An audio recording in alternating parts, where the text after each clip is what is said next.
Hello and welcome to SPMIS Academy. Today we will analyze important newspaper articles of 24th June 2023. Please note you can download the PDF version of today's newspaper analysis by clicking the link given in the comment section. This is the list of the topics that we will be covering from today's newspaper. The first article is about GDP. The question is GDP the right way to measure a nation's progress? This topic is important from our syllabus GS paper 3 Indian economy point of view. तो current context देखते हैं. हाल फिलहाल में United Nations के secretary general Antonio Guterres ने कहा कि GDP is not the most accurate way to measure a nation's progress and wealth. ऐसा क्यों कहा उन्होंने, वो भी ज़रा देखते हैं. So basically he wanted to say कि अगर आप इन्वायरमेंट को डिग्रेड करके अपनी इकोनॉमी को ग्रो करा रहे हैं तो उसको रियल सेंस में प्रोग्रेस नहीं कहा जा सकता. ही सेड कि let's not forget that when we destroy a forest we are creating GDP. Basically environment को डिग्रेड करके जितना हम फास्टर तरीके से एक्सप्लॉइट करते हैं इन्वायरमेंट को उतना फास्टर तरीके से इकोनॉमिक प्रोग्रेस होता है. But can we call that a real progress? That is questionable. When we overfish we are creating GDP. Is this approach at all feasible? उन्होंने क्वेश्चन रेज किया है. And in that context only he said कि GDP is not the most accurate way to measure a nation's progress. और फिर उन्होंने दुनिया भर के देशों को अर्ज किया कि they should dismantle their coal infrastructure. यानी कि कोल बेस्ड जो पावर प्रोडक्शन का तरीका है उसको धीरे धीरे हमें गिव अप करना चाहिए क्योंकि coal is a polluting way of power production. And he also urged the world countries to rescue the global environment and protect humanity's future.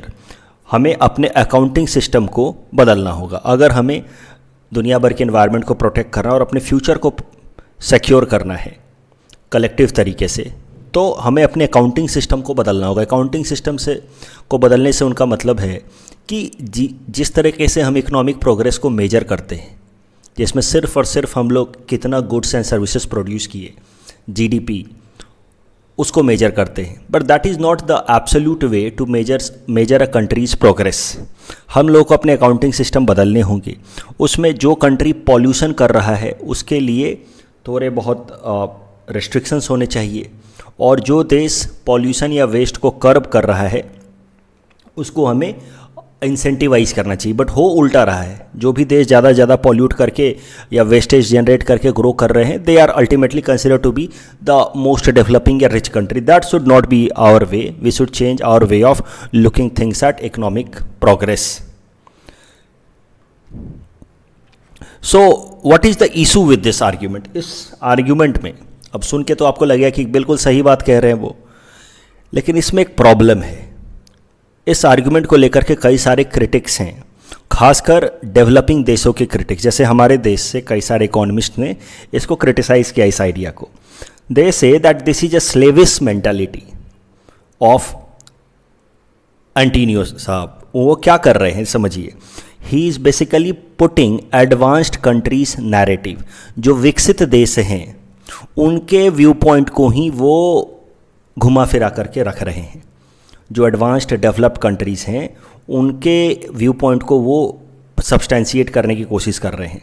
क्यों? क्योंकि जो देश ऑलरेडी डेवलप हो चुके हैं now they are in a position to curb environmental degradation despite fast pace of economic progress.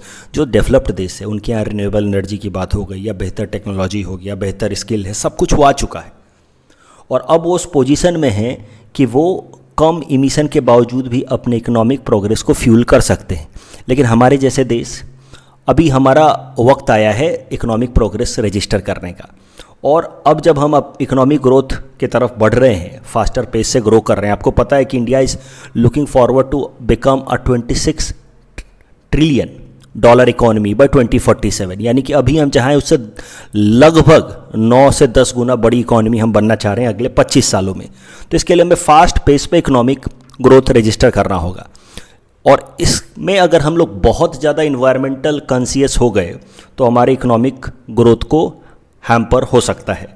So basically the critics are arguing कि Mr. Antonio Guterres is having a slavish mentality, slave, जो हम करीब देश developing country जो अभी तक develop countries की बातें मान रहे थे, एक पहले तो इन्होंने हमें कॉलोनाइज किया ही था, अभी भी ये इनडायरेक्टली हमें अपने ओपिनियन हमारे ऊपर इम्पोज कर रहे हैं।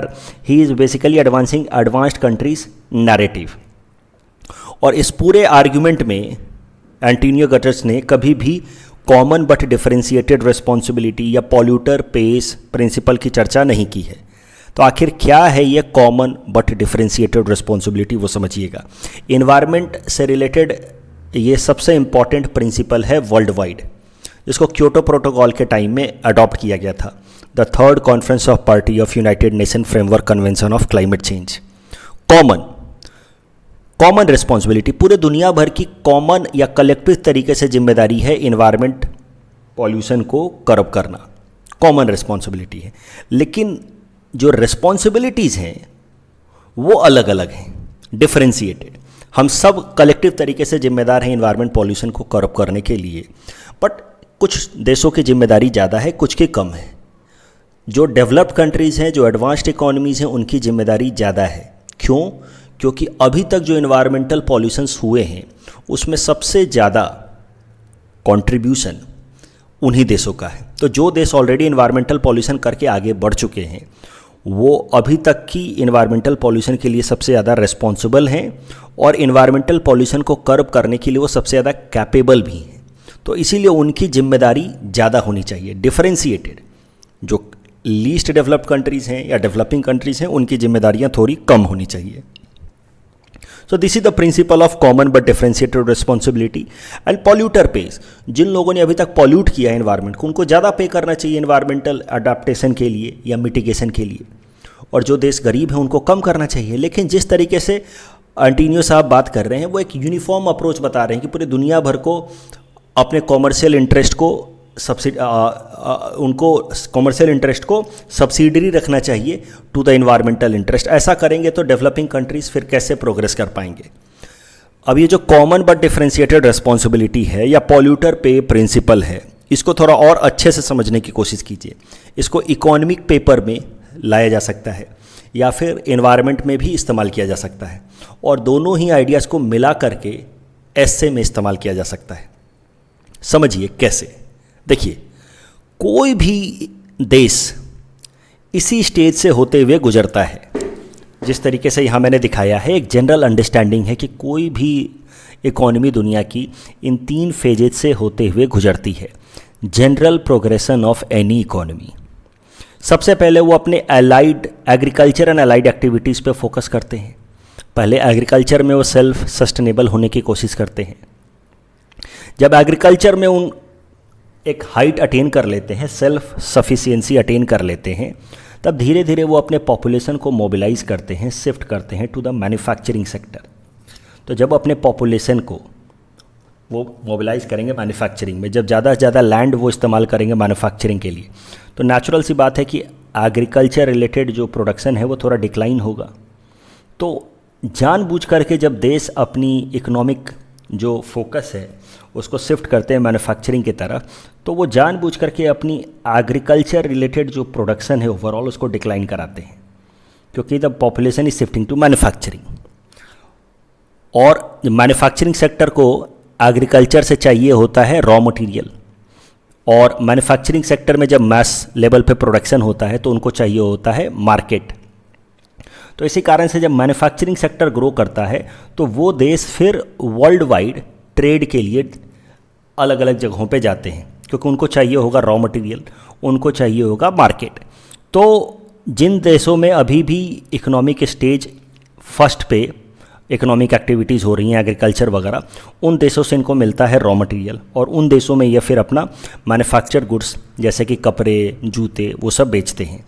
तो ये जो फिनोमिना है shifting of masses from agriculture and allied activities to manufacturing activities, ये फिनोमिना बड़ा कारण है यूरोपियन देशों का, जैसे कि फ्रांस या ब्रिटेन का, इंडिया और बाकी हमारे जैसे देशों में ट्रेडर्स की तरह आने के पीछे का कारण। समझिए, जब इन देशों में मैन्युफैक्चरिंग की एक्टिविटी शुरू हुई ब्रिटेन में, फ्रांस में, तो उनको रॉ मटेरियल्स चाहिए थे, उनको बड़ा मार्केट चाहिए था, और इसी कारण से these people came to countries like India and later on when they saw कि इंडिया में पॉलिटिकल यूनिटी नहीं है और इसी तरीके हालात बाकी सारे थर्ड वर्ल्ड कंट्रीज़ में थे, then they colonised our country in order to have more control over our resources. लेकिन ये जो प्रोग्रेशन है वही कारण था ब्रिटिशर्स का या फ्रेंच लोगों का इंडिया के या बाकी हमारे जैसे देशों के अंदर एक ट्रेडर की तरह आने के पीछे का बड़ा कारण। सो ये देश मैन्युफैक्चरिंग सेक्टर पर स्विच करते हैं। जब धीरे धीरे मैन्युफैक्चरिंग जो है वो पीक करने लगता है, तब धीरे धीरे वो सर्विसेज की तरफ अपने पॉपुलेशन को शिफ्ट करते हैं। जैसे आज आप यूएस में देख लीजिए, यूरोप में देख लीजिए, वहाँ पे खेती तो लोग कम ही कर रहे हैं, वहाँ फैक्ट्रियाँ भी कम हो रही हैं धीरे धीरे। वहाँ पे लोग जो हैं वो अब सर्विस सेक्टर में, बैंकिंग, इंश्योरेंस, सॉफ्टवेयर डेवलपमेंट, इस तरह के सर्विसेज में, इस तरह के इकोनॉमिक एक्टिविटीज़ में ज़्यादा मोबिलाइज हो रहे हैं। आईटी, ऑटोमेशन, रोबोटिक्स, इन सब चीज़ों में वो ज़्यादा जा रहे हैं। तो डेवलप्ड इकोनॉमीज़ आज के डेट में ये वाले ट्रांजिशन में है। यूएस की बात कर लीजिए, वेस्टर्न यूरोप की बात कर लीजिए। So they are mobilising their population to service sector. अब जब वो इस सेक्टर में फोकस कर रहे हैं तो इस सेक्टर में इमिशंस तो कम ही होते हैं। अभी लैपटॉप से कितना इमिशन होगा? एक फैक्ट्री से ज़्यादा इमिशन होता है, लैपटॉप से और इन सब चीज़ों से ज़्यादा इमिशन तो होगा नहीं। अब ये सारे देश आप समझिए 1930 से लेकर के 1970 तक खूब सारा इमिशन किया इन्होंने, यूरोप, यूएस ने। और अब जब ये इकोनॉमिकली डेवलप हो चुके हैं, अब जानबूझ करके अपनी मैन्युफैक्चरिंग को डिक्लाइन करा रहे हैं और अपने पॉपुलेशन को सर्विस की तरफ शिफ्ट कर रहे हैं, और सर्विस में ज़्यादा इमिशन होता नहीं है, तो अब हमारे जैसे देशों के ऊपर ये दबाव बना रहे हैं कि नहीं, तुम इमिशन कम करोगे। अभी ये तो यहाँ पहुँच गए हैं, लेकिन हम लोग तो यहीं हैं ना। Country like India, we are at this stage only. हम अपने मैन्युफैक्चरिंग को स्ट्रॉन्ग करने की कोशिश कर रहे हैं। हमने सर्विस को भी स्ट्रॉन्ग किया हुआ है, बट हमारा मैन्युफैक्चरिंग भी अभी भी हम डेवलप करने की कोशिश कर रहे हैं through initiatives like make in India या आत्मनिर्भर भारत अभियान। So developing countries like India are still in the process of strengthening our manufacturing sector. और अगर हम टू मच एम्फेसिस करें अगर इन्वायरमेंटल फ्रेंडली अप्रोच पे, तो this may lead to compromise on our economic growth. अगर हम बहुत ज़्यादा यहाँ पे, जब हम इस स्टेज में हैं, तब हम बहुत ज़्यादा इन्वायरमेंट की बातें करेंगे तो हमारे जो मैन्युफैक्चरिंग सेक्टर का ग्रोथ है वो कॉम्प्रोमाइज़ होगा। ये डेवलप्ड कंट्रीज़ के लिए कहना बहुत आसान है क्योंकि वो यहाँ से यहाँ स्विच कर चुके हैं।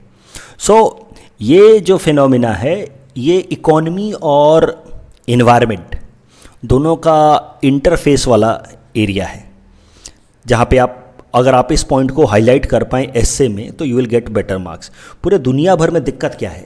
डेवलप्ड कंट्रीज़ दबाव दे रहे हैं कि पूरी दुनिया को मिल करके क्लाइमेट चेंज और इन्वायरमेंटल डिग्रेडेशन से फाइट करना चाहिए, जबकि जो डेवलपिंग या एलडीसी कंट्रीज़ हैं वो कह रहे हैं कि यार पहले तो तुमने खूब इन्वायरमेंटल पॉल्यूशन किया जब तुम यहाँ पे डेवलप कर रहे थे, तब उस टाइम ने तुमने खूब पैसा कमाया, मैन्युफैक्चरिंग सेक्टर को मजबूत किया। अब जब तुम्हारी बारी आ गई सर्विस सेक्टर में जाने की और अब हम जब मैन्युफैक्चरिंग को ग्रो कर रहे हैं तब तुम्हें इन्वायरमेंट याद आ रहा है।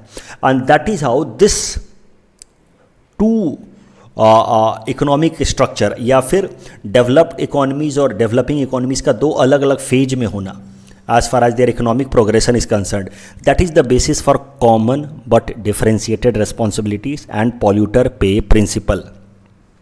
इसी कॉन्टेक्स्ट में अब आपको इंदिरा गांधी जी का ये कोट जो है वो पर्टिनेंट लगेगा।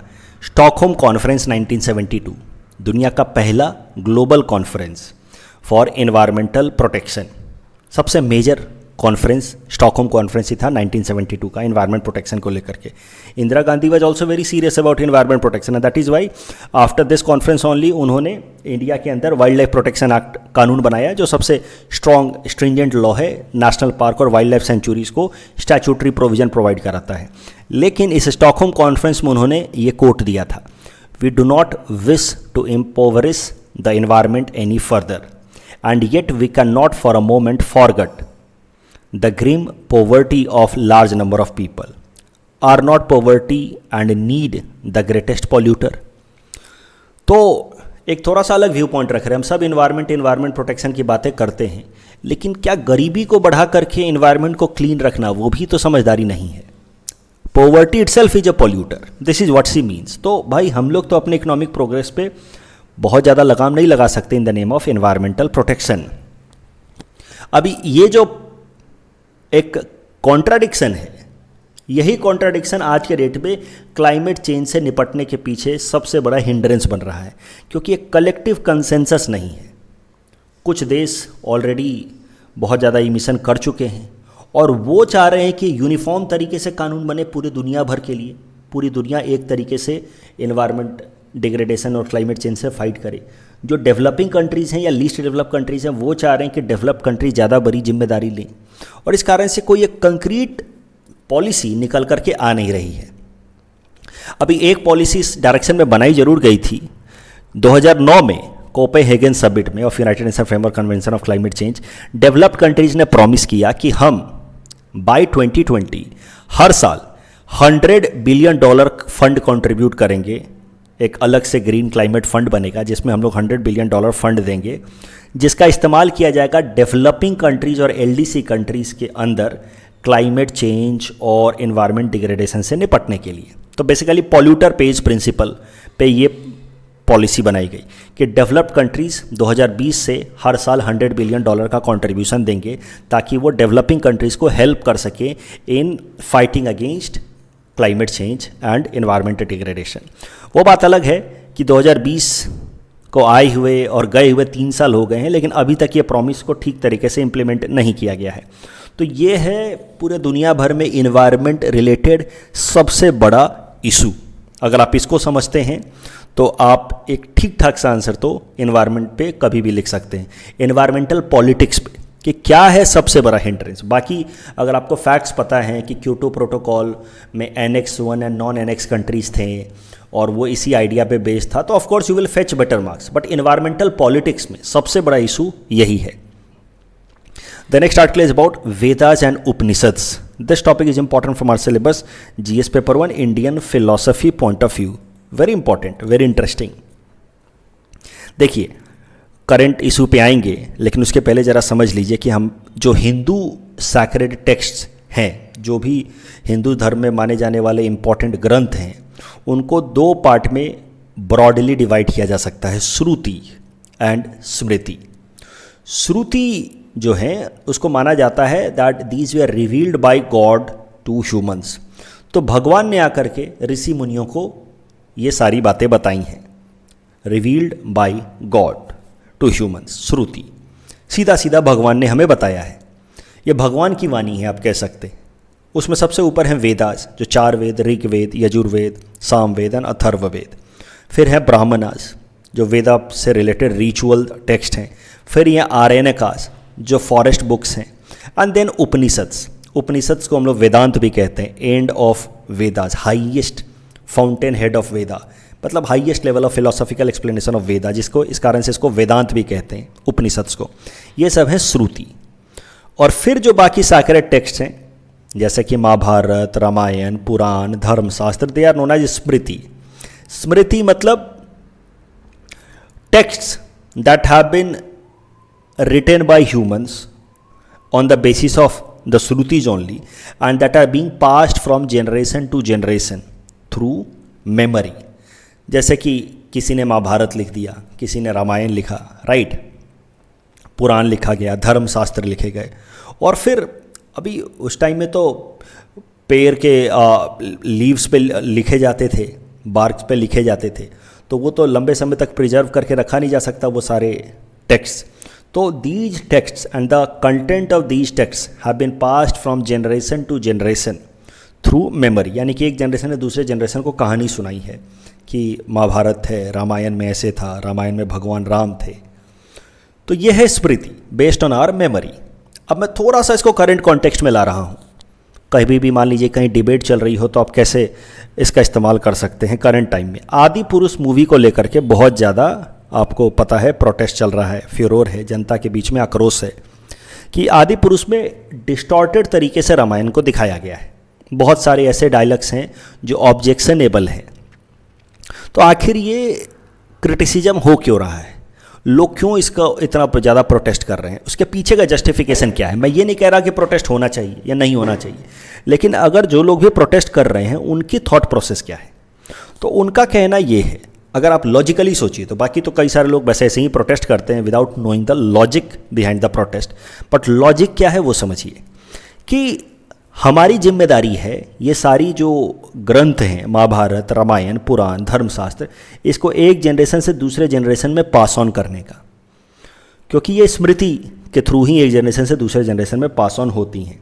लेकिन अगर हम इस तरीके के डिस्टॉर्टेड वर्जन ऑफ रामायण दिखाएंगे जहाँ हनुमान ऐसे चीप डायलॉग्स का इस्तेमाल कर रहे हैं, तो धीरे धीरे रामायण पूरा डिस्टॉर्ट हो जाएगा। अगर यही एटीट्यूड रहा हमारा तो 50-60 सालों बाद, 3-4 जनरेशन बाद पता चलेगा कि भगवान राम के डायलॉग्स लिखे जा रहे हैं टपोरी लैंग्वेज में, राइट। ये हमारी एक कलेक्टिव तरीके से जिम्मेदारी बनती है कि अगले जनरेशन को हम लोग रामायण जितना हो सके उतना प्योरेस्ट फॉर्म में दें, क्योंकि next generation deserves to know Ramayana in its purest form. मौजूदा जनरेशन को अपनी रिस्पॉन्सिबिलिटी समझनी होगी, और ये जो मूवी है एक तरीका है अगले जनरेशन को स्मृति के थ्रू रामायण का नॉलेज पास ऑन करने का। That is the logic behind the protest going on against the movie आदि पुरुष। अब जरा बात करते हैं इस वेदांत फिलॉसफी की, द हाईएस्ट फिलॉसफी। तो हिंदू ट्रेडिशन में वेदांता फिलॉसफी को माना गया है the ultimate philosophy, highest philosophy. तो इंडिया के अंदर अलग अलग फिलॉसफी हुई हैं, जैसे बुद्धिज़्म की है, जैनिज़्म की है, वैसे ही है वेदांत फिलॉसफी हिंदू ट्रेडिशन में, जो highest level of philosophical thinking है।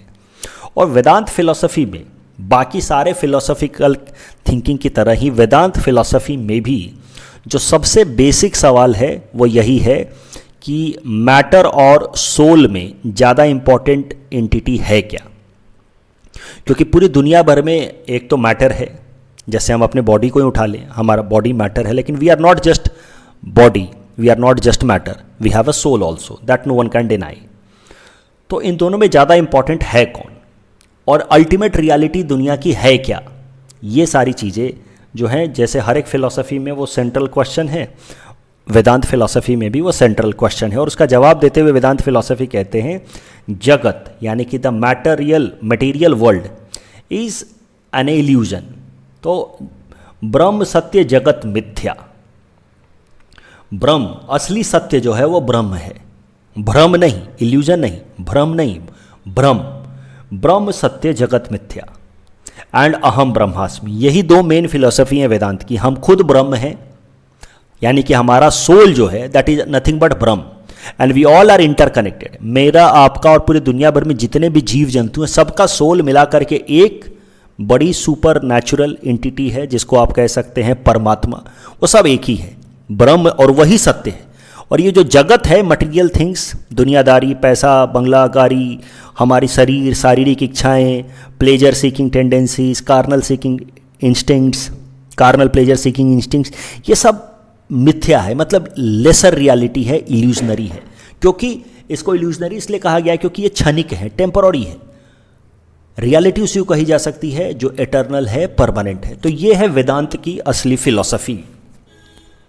ब्रह्म सत्य, असली सत्य तो एक है, और वो हम सब वही, उसी का हिस्सा है, हम सब ब्रह्म का हिस्सा है। अब उस ब्रह्म को रियलाइज करने का, इस सच्चाई को रियलाइज करने के कई सारे तरीके, और इस सच्चाई को रियलाइज करना ही मुक्ति माना गया है वेदांत फिलॉसफी के अंदर। अगर मुक्ति पानी है तो हमें इस बात का रियलाइजेशन करना होगा कि हम सब एक हैं, और ये जगत की चीज़ों में, मटेरियल वर्ल्ड में प्लेजर ढूंढना ये बेवकूफ़ी है। तो अगर मुक्ति पानी है, यानी कि ब्रह्म सत्य जगत मिथ्या को रियलाइज करना है, तो you will have to practise karma yoga, अपनी ड्यूटी ईमानदारी से करनी होगी, या फिर भक्ति योग, आपको निष्ठा से, पूरी ईमानदारी से भगवान के प्रति भक्ति डेवलप करनी होगी। राजयोग, ज्ञान योग, ये अलग अलग तरीके हैं। Rajyoga adopts the methods of controlling the mind, Raj yoga इसको कहते हैं, controlling the mind for transcendental state of consciousness, यानी कि मेडिटेशन। रज योग मतलब मेडिटेशन करना होगा। और ज्ञान योग मतलब सही नॉलेज प्राप्त करने की कोशिश करनी होगी थ्रू लॉजिक। तो ये 4 तरीके हैं मुक्ति पाने के इंडियन फिलॉसफी में। अपनी ड्यूटी को सबसे ज़्यादा ईमानदारी से करना, भगवान की तरफ भक्ति रखना, मेडिटेशन करना, या ज्ञान, सही नॉलेज को प्राप्त करने की कोशिश करना थ्रू रीजनिंग। और आप रीजनिंग करोगे तो भी समझ जाओगे कि ये जो मटेरियल वर्ल्ड है ये सब मिथ्या है। आज शरीर जो आज स्मार्ट या हैंडसम या ब्यूटीफुल दिखता है वो कल बूढ़ा हो जाएगा, परसों मर जाएगा। So physical attraction can not be called reality. ये हमारी बचपना है, ये हमारा कम एज होने का, इमेच्योरिटी होने का ये सब मैनिफेस्टेशन है, जब हम इन्हीं सारी चीज़ों को, कार्नल सीकिंग इंस्टिंक्ट्स को ही रियलिटी मान बैठते हैं। और ज्ञान योग, भक्ति योग, इन सब से ही हम लोग मुक्ति पा सकते हैं। अब उसमें भी अलग अलग फिलॉसफी है, अद्वैतवाद, विशिष्ट अद्वैतवाद या द्वैतवाद। अद्वैतवाद कहते हैं, आदि शंकराचार्य इसके सबसे बड़े प्रोपाउंडर हैं। तो शंकराचार्य जी कहते हैं कि हम लोग, ही बिलीव्स इन अद्वैतवाद, मीन्स ब्रह्म और हम सब जीव सब एक ही हैं, दोनों में कोई अंतर है ही नहीं।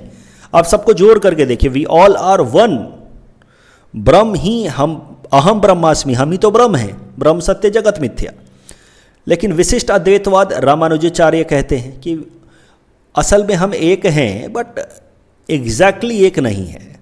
जैसे मैं और मेरे फिंगर्स या टो एक तो नहीं है, मेरा ही हिस्सा है, लेकिन जब आप बोलते हैं कि मैं, तो इसका मतलब आपके फिंगर्स तो नहीं होते ना, यू मीन्स स्लाइटली डिफरेंट। वैसे ही हम सब ब्रह्म का हिस्सा हैं, लेकिन हम जो हैं एग्जैक्टली ब्रह्म नहीं हैं।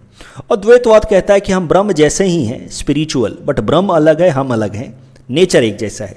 तो यहाँ जा कर के ये जो बात है ना, अहम ब्रह्मास्मि, अहम ब्रह्मास्मि को तीन जो ट्रेंड्स हैं हिंदू फिलोसॉफिकल थिंकिंग में, अद्वैतवाद, विशिष्ट अद्वैतवाद या द्वैतवाद, ये अलग अलग तरीके से इंटरप्रेट करते हैं। और यहाँ जाकर के तीन अलग अलग थ्रेड आप देख सकते हैं इंडियन वेदांत फिलॉसफी के अंदर, द्वैतवाद, विशिष्ट अद्वैतवाद या अद्वैतवाद। अब हम ये सारी चीज़ें पढ़ क्यों रहे हैं?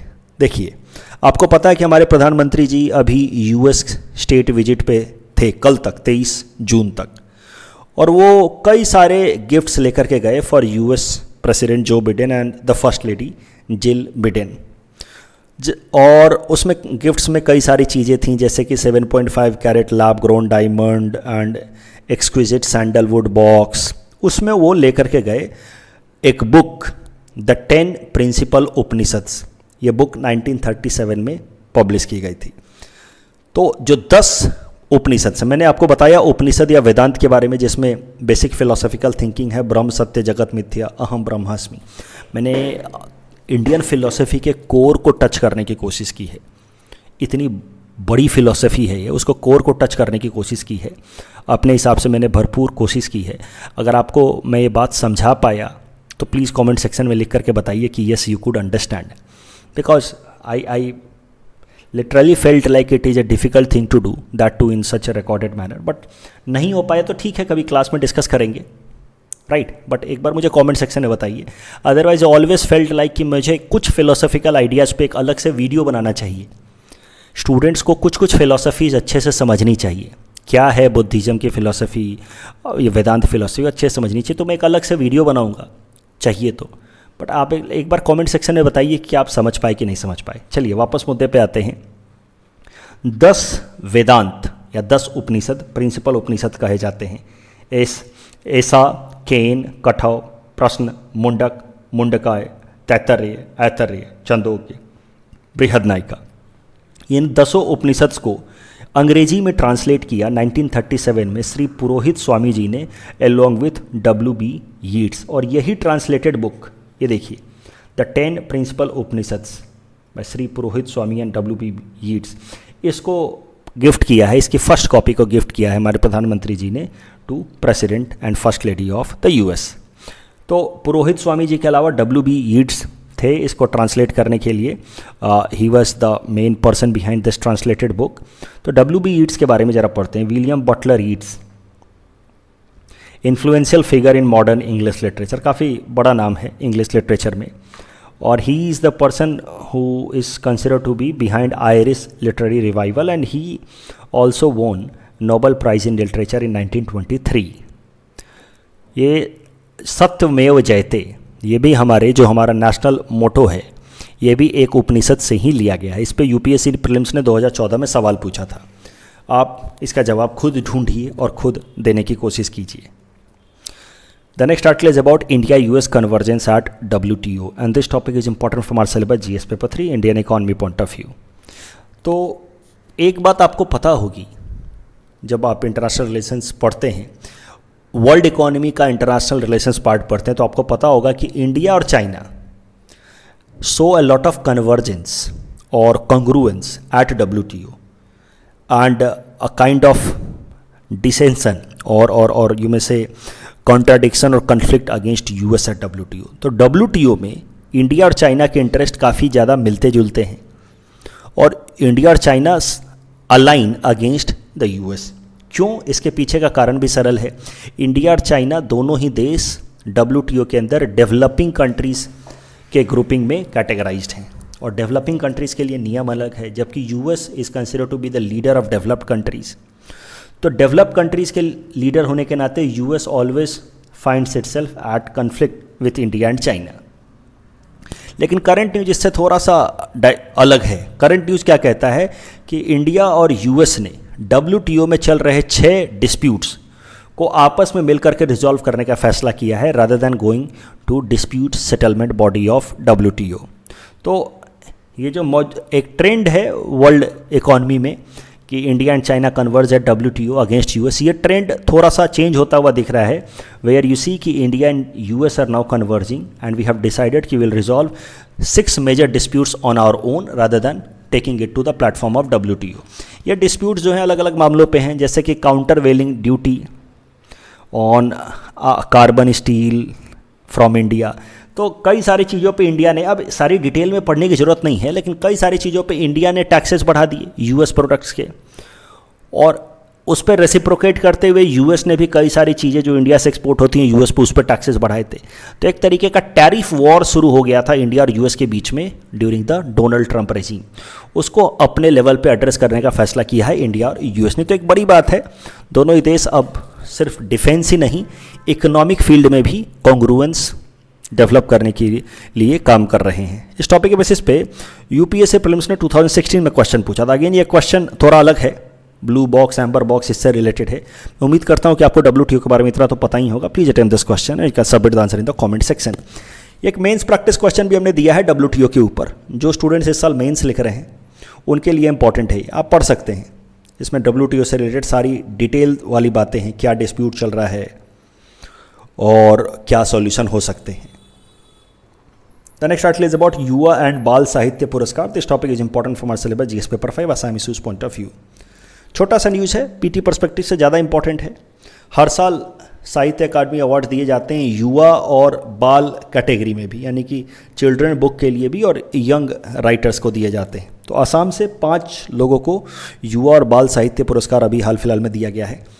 रोतेंद्र नाथ गोस्वामी गॉट बाल साहित्य पुरस्कार इन असमीज, जिंतू गीतार्थ युवा पुरस्कार इन Assamese, मानोश्री Daimary Yuva Sahitya Akademi for Bodo language, Pratima Nandi Narzary Bal Sahitya award for Bodo language and Naina Adhikari Sahitya अकादमी युवा पुरस्कार फॉर नेपाली।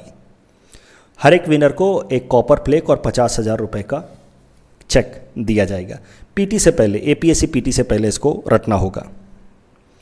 कल जो हमने आपको प्रैक्टिस क्वेश्चन दिया था, which are the following is not a parameter for publishing global gender gap index, correct answer is gender specific public infrastructure. Artemis mission से related ये तीनों स्टेटमेंट सही, दोनों स्टेटमेंट सही हैं। एंड